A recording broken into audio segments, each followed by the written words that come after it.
Torej, dobrodošli nazaj. Imeli bomo pogovor, imeli bomo kratko predstavitev z njene strani, potem pa vsa vprašanja, ki bi jih želeli nasloviti na kolegico iz Finske, morajo iti pa čez Hano. Zaradi tega, ker Hana sedi pred kamero in lahko pove, kaj in kako in tolmači naše želje naprej. Mogoče samo, da za 3 stavke povem pred samo predstavitvijo, kot smo že mogoče danes povedali, pa ste že zasledili, je Finska država, kjer se zmanjšuje brezdomstvo in ker so sprejeli nacionalno strategijo, kot sem rekla. In kolegica nam bo povedala, kako so oni sploh to naredili, kako je to mogoče, ker se nam zdi rahlo nepredstavljivo to, no. Čistko. Se pa upravičuje, ker je bila zdaj bolna par dni in je rekla, da imam gor slab glas, tako da, ampak mislim, da bo vse ok. Ok. So, the floor is yours. Okay. Hi everybody, I'm Pilvi Azeem from Finland and I work for NEA project, which is securing housing for women.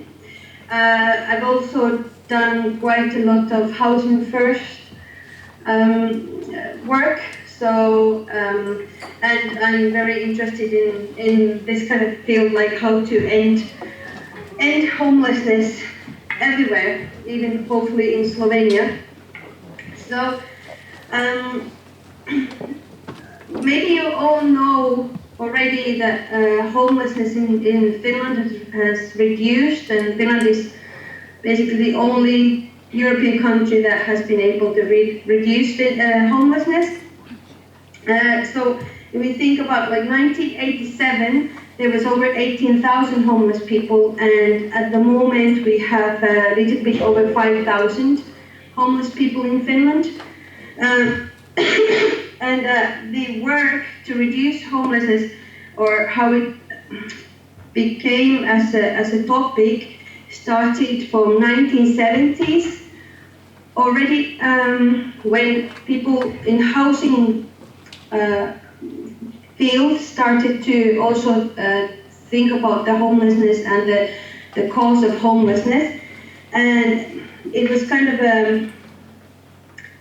the change of attitude in the whole like national picture. Before that, homeless people were seen more like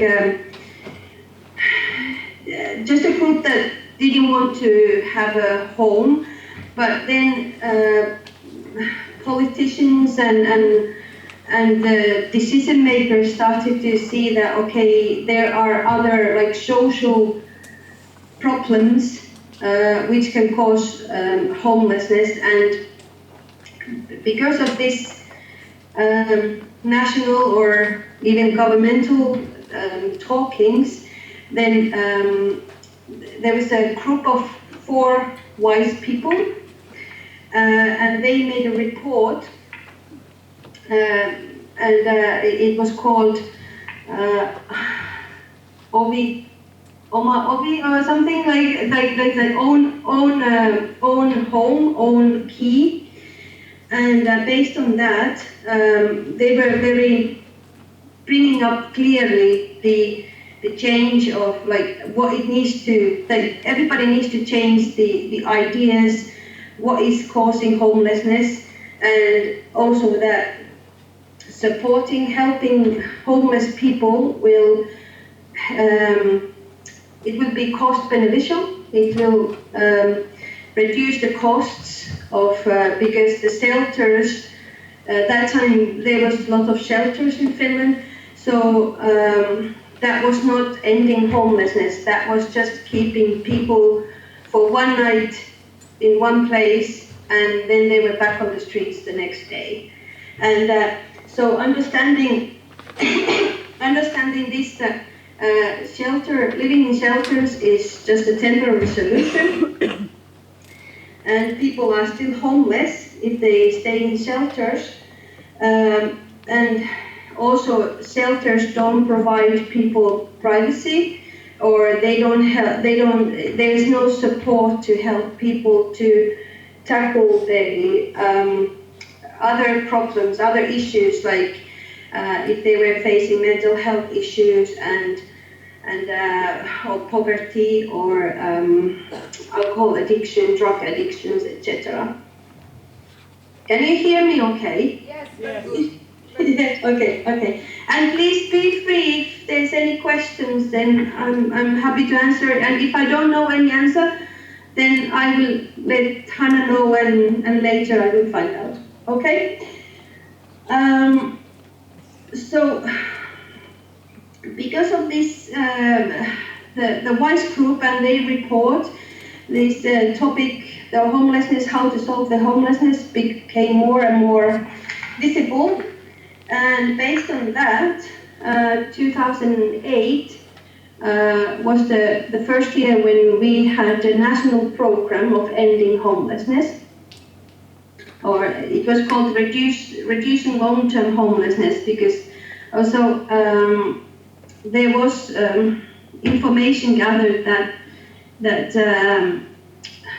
the homelessness has started to reduce, but still there was the long-term homelessness kept being the same limit. So it was something that has to be looked into.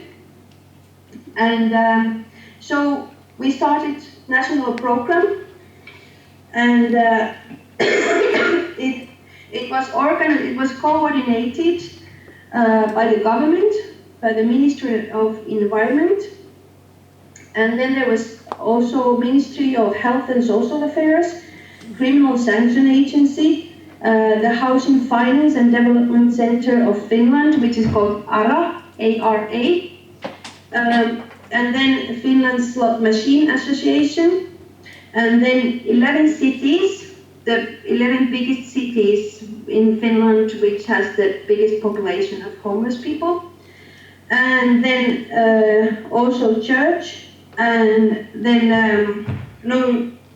NGOs who were working with homeless people already, No Fixed Abort, Helsinki Diakonis Institute, etc. There's quite many of them, and they're still working on this field.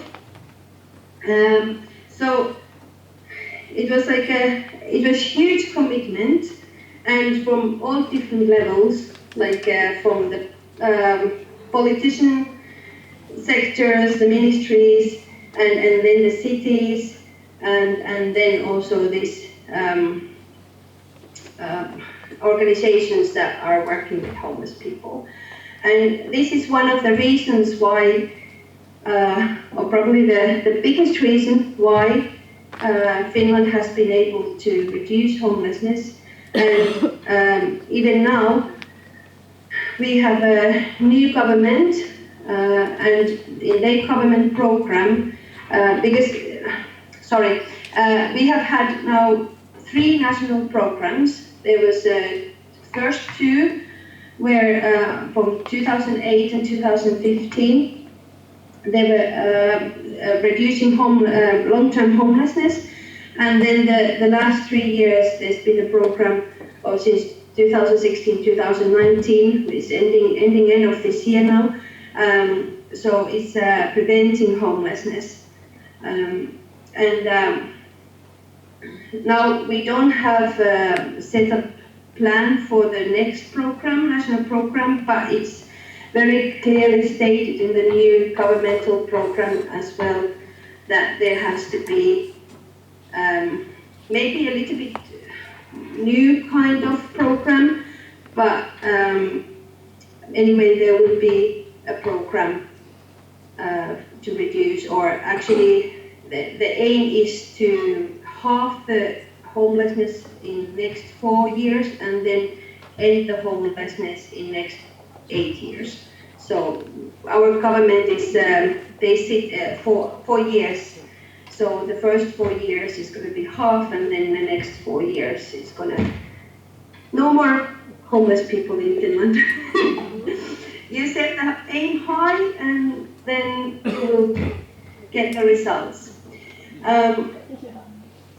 And the good thing in this one was also that there is, because there was from different organizations, different knowledge, and municipalities, and so it was like all the the main people who can, or main organizations, main cities who can actually, and ministries who can make decisions together, and from all sides, people being heard. So because of that, it was quite not easy, but successful to make a national program. And sorry. Also, what was important, and also based on the report by these 4 or 5 wise people, was to take housing first as the main,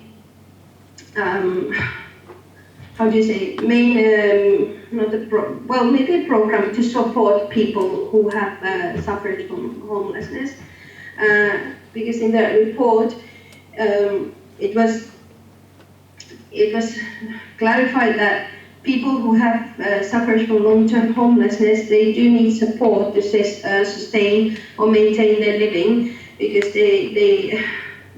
you can't expect person to know all the things when he or she has been living on the streets for a long time, so they do need support. And that's why Housing First, even though this wise group people, they didn't even know first that there was already established Housing First in USA. But so this why Finnish version is a little bit different. But then it has become like more and more that Housing First is the main key also to support people, so that people get the national program target was to build or other ways to get enough housing for people, and also provide support for the people so that they can sustain the housing. I'm not going to go too much into details of Housing First, I'm sorry. Yeah. So the commitment was the key, and so maybe I already mentioned about many of these things, but so sorry. It was the state, the government, and the cities, they did the letters of intent, and then there were like specific action plans made how to provide housing, and specific projects as well. Sorry, the people, many people who had been working previously in shelters were trained to be qualified social care workers, and this was funded by the ministries as well. And it was like overall like very cross-governmental and cross-sectoral collaboration. So and this was giving like more, like not thinking like, okay, there's just one ministry or one organization who can do it all, but understanding that we need everybody so that we can actually get something done, and it's actually saving money that way as well. So let me see. So if we think that 1985 there was over 2,000 shelter beds, and now we have 52. So yeah, I mean, we do need more housing, but it's an ongoing process, and it will be done. There was for example, there was a shelter in Alppikatu, and it's run by the Salvation Army, and it was opened 1936, and there was 250 bed places that time, only for men. But then it was renovated because of this governmental program. It was renovated to be independent rental flats. So now there's 82 flats at the moment, and it's supported housing.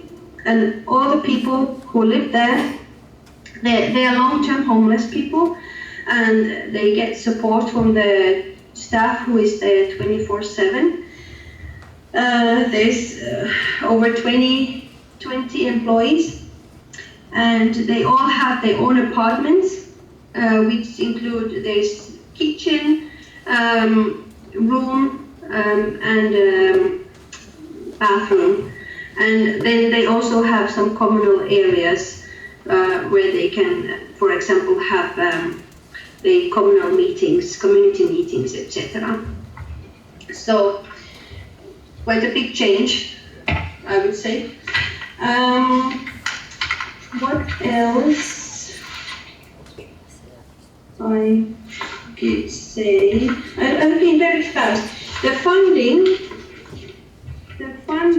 of the whole change, it can be found also in this. I already showed Hannah, but this book, A Home of Your Own, is actually explaining everything what I have explained, and it will explain more. But the funding for since 2012 to 2015, which was the second national program reducing long-term homelessness. So there was from this Housing Finance and Development Center of Finland, they gave 22 million euros in investment grants for the modification of shelters and separate projects, among other things. So, for example, this Africa, what I was telling you about, they got funding to change the shelter to independent flats. And they also gave 2.2 million euros in housing advice grants. Housing advice has become a very important, it was started with this national program as well. So its aim is to support people also to live, to sustain in their flats. So they give advice how to pay your rent, and for just like normal people, like people who are not in supported housing. And they do help a lot. There's not that many evictions because of them. And now this housing advice also, it's actually going to be compulsory. It has to be, there has to be more housing advisors in the future or next year in the cities. Maybe we can take some questions. Oh yeah, of course. Okay, впрашивайте. Any questions? Did I speak too fast, or this is something everybody? Maybe they can't believe it. Okay, well, okay. What would be? Do you have any questions, Hannah, or any of your colleagues, or? No, I'm just when we were talking about your presentation, and I told you like specific groups, like okay, we are talking about people that have drug addiction problems and like mental health problems, and I told you, can you talk about these programs? And you told me, but yes, that's housing first, you know. It's like we still have this thinking that we need to have really precise programs for specific target groups. But your answer was like housing first idea is good, because this is for long-term and really complex need users. Yes, yes. Yeah, the housing first is like, that's, I mean, I have been working, before I came to work for this NEA project, I worked in a housing unit for long-term homeless people. It's also prescribed in this book. It's called Päivälä, and there are 33 apartments for people who have background of long-term homelessness. And I would say that 1/3 of people living there, they are immigrants, and they, the reason why they are homeless is because of maybe the language barriers, and they don't understand the bureaucracy of Finnish or the issues. Also because of the problems with not just understanding the Finnish how the Finnish system works, because it can be a bit different. And then there are people living there who have mental health problems, and they couldn't live on their own. There are people who have addiction problems, so all kind of, but the main idea is that people who are long-term homeless and they need a home, and when they have a home and right support, then little by little, step by step, they will get back on their feet. And even in that place where I was working, the housing unit Finland, many people moved. I was there 4 years, and many people moved already to the more independent living during that time.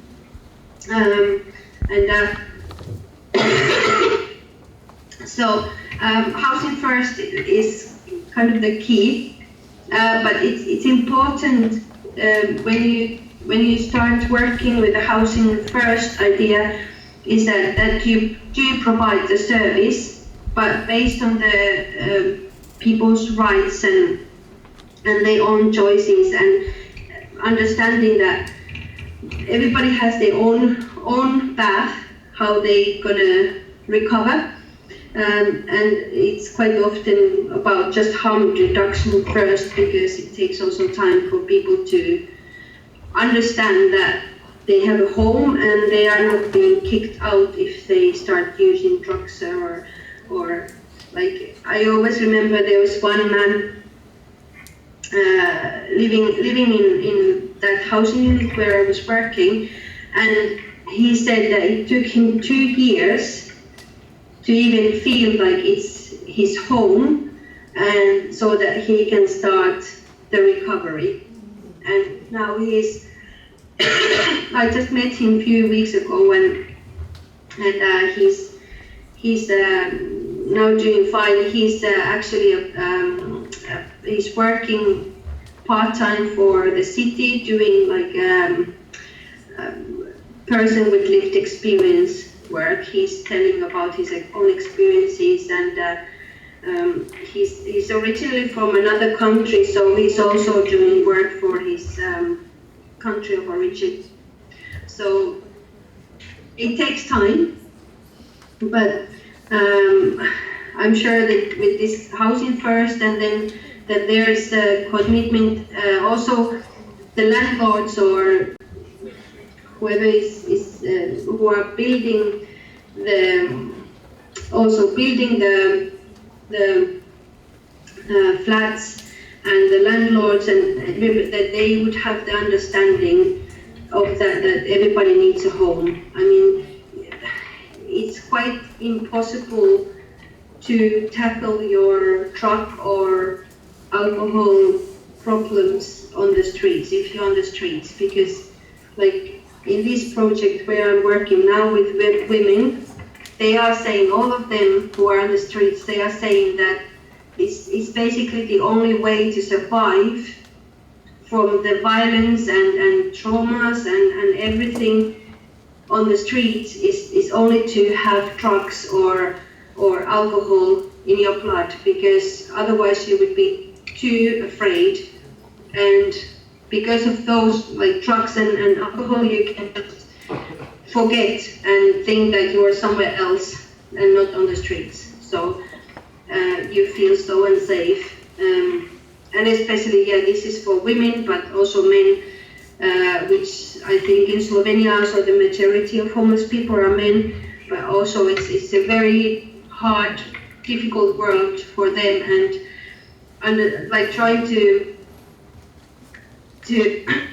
get help or trying to stop using drugs or alcohol or get your mental health better on the streets when you spend all your day basically thinking where you're going to go the next night, and if I go to some friend's house, do I need to, how I'm going to pay for that I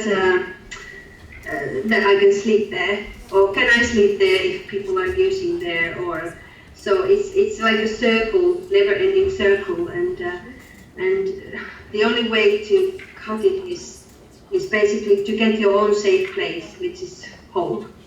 Yeah, sorry. No, it's okay. We ask for another question and then we will have to wrap it up.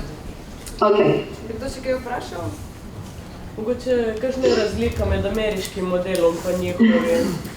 What is the difference between American model and yours? Je težko napisati. Yeah, well, maybe the main difference is that in Finland we have built more like housing units, and in America they have separate flats for people. That they are more like, we do have separate flats, but then we also have like, because based on this program, the national programs, what we did, so the shelters were transformed to independent flats, and now they're like housing units. So we are supporting people in these housing units, and in America they don't have those things. And also we have done like because of this national programs. Also there is a group called BREZPOGOJNA STREHA, and which is there's a different NGOs and providing, for example, educate training to people who are working with homeless people, and that group has done this kind of quality recommendations based on the 8 principles of housing first, but more a little bit more suitable to the Finnish way of doing it. But the idea is the principles and everything are the same. So it's just maybe the flats, and we do have also flats in different local flats and things like that. So supported housing. Yeah. Bi še kdo kaj vprašal? Kako jim je uspelo vse te organizacije na vseh teh nivojih združiti v eno gibanje? How is possible that all these different organizations or levels started to work together, to communicate, to have this same goal? It was the understanding of that homelessness is not just something there. It's actually a problem. If we are a state or government, well, a state country, that everybody should have a well-being. Like we want to provide everybody's well-being, and that homelessness cannot be separated, and it's more like a social problem, that it's so linked to this like mental health problems and poverty and addiction problems, etc. So that it has to be looked from many angles. And so, and this WISE group, they made a really good report on this and bringing this. It was like a total attitude change. It was like a wake-up call that this is a bigger picture, and if we want to end up homelessness, everybody has to be involved. It's not just a housing issue, it's not just a social issue, it's and also understanding that the people who are already working with homeless people, like No Fixed Support, etc., that they have the knowledge also. So it was good idea to bring everybody together. Good. Yeah. Okay, so thank you very, very much for all the information and presentation. And yes, so yes, I already sent it through the place, but you said it's also online. So Yes, it's online. It's from Wild Foundation Yes. website. You Yes. can also. I will when I get the presentation done, then I will put okay. that also the link there also. Okay, thank you very much. Maybe just a quick see how many people are here.